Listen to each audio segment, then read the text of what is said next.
we think that Asia's macro outlook should have been doing much better than what it is doing right now.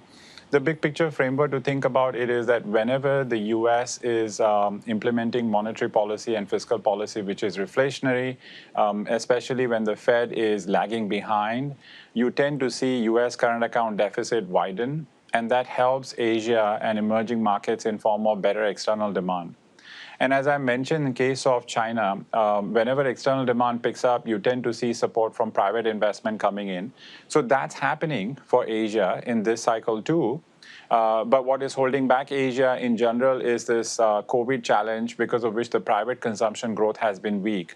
And when we look at the trend for various line items for the regional GDP components, we've seen that investment line, exports, all have picked up in line with pre-COVID path. But consumption is the one which has been lagging.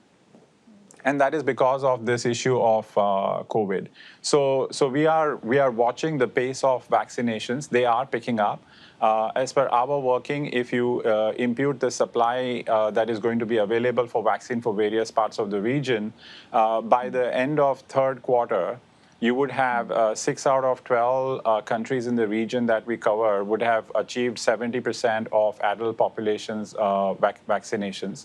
And by the time you get to end of this calendar year, you would have seen closer to 95% of vaccination for adult population. So we think that the vaccination will allow the consumption growth recovery to be taking in a full hold from first quarter of next year.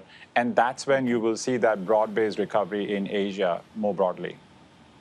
Okay, that's a meaningful indication of how things are going to pan out economically in this part of the world. A 40,000 feet question really for you, Chetan, in terms of where the road lies, where does this road essentially take us getting out of the pandemic 5 years hence, in terms of how the profile of global growth would look like, especially led by the US and China.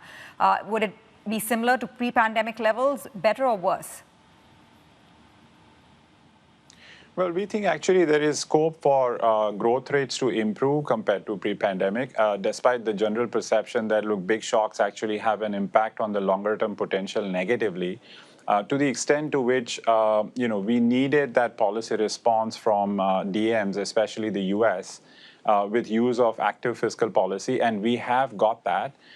We think that there is a strong CapEx cycle underway.